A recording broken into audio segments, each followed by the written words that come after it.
It's so interesting. That's why I want to get your take on it, because you're saying these old companies are gonna go slowly and not fix what's not broken, right? And so they're gonna be kind of late to the party.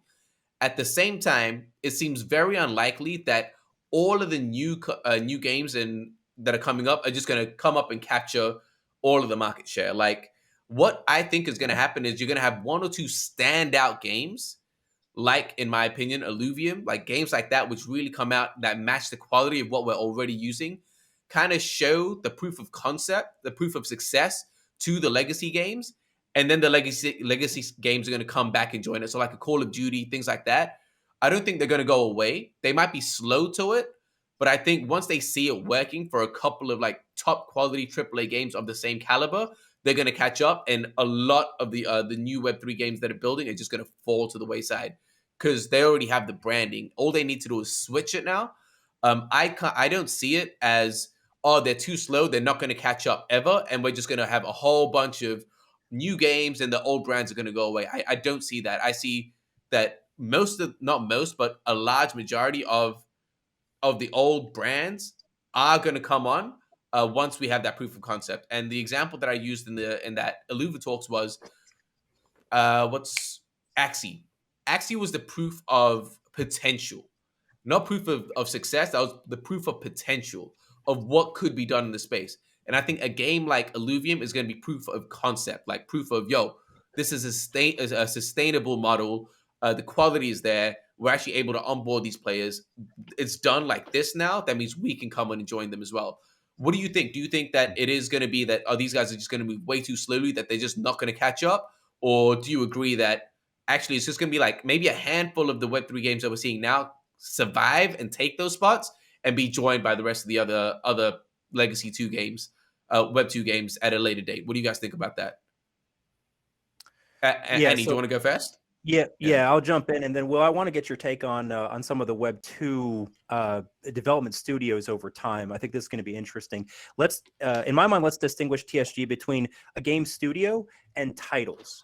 Okay, so when we talk about a game studio adopting Web 3, yes, I think that there will be potential for them to see the early movers in the space, and I agree completely that if you've got 300 or 400 game studios that are building games in Web3 that launch over the next 5 years, you're only going to have, really 100 of those at the top end that actually capture any kind of reasonable market share. So for sure, most of them are not going to work. Again, true in Web 2 as well. Just games are hard to build and they're hard to capture market share. Even with a great game, there's lots of reasons why you can fail to capture enough attention of people to spend their entertainment time and dollars on your product. So I do think you're going to see several headliners. It's going to be a normal kind of distribution where there's a top 5 or 10 major projects and studios that capture the majority of the market share. Across maybe 10 is going to be the top 30, 40, 50%.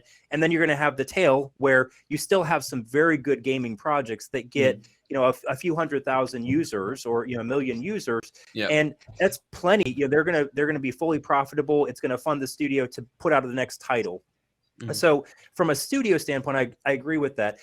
What I would say is the challenge with games is it's very difficult to port a game from one platform or medium to another. And so if we think about game titles that have migrated from console to PC to mobile, to VR technology, all of these different, gameplay styles are difficult to really adapt in a way that's meaningful. We certainly have examples where that's possible. Usually it's done though from the very front end where you're going to develop a game and it's going to be on console and PC from the start, and you're building the entire architecture and gameplay loops with that in mind. So that's where I think a title itself, I don't really see these existing game studios adapting their titles to Web3. So let's take Fortnite, right? We talked about Epic Games.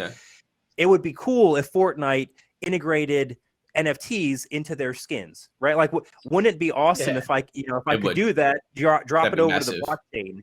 Yeah, but that's such a fundamental transformation of the mechanics of the game. What I think is more likely is that these larger studios, when they try and move into the space, they may say, all right, we have this title that we've been working on. we're gonna try and integrate elements of this with the blockchain, whether it's sort Mm. of fully integrated or just partially. But to do that, then you got to figure out, is it mobile, is it console, is it PC? Are we using VR technology, augmented reality, whatever? Based on that, if there's not a meaningful reason to integrate it with the blockchain technology, I think you're going to get these kind of Frankenstein hybrids where it's like, yeah, but we'll just give you the skins on the blockchain. But Mm. that's not really a compelling reason, I think, for most game studios to do that. So, Will, what do Mm. you think? How have you seen transitions of studios, either cross-platform or individual titles in that way?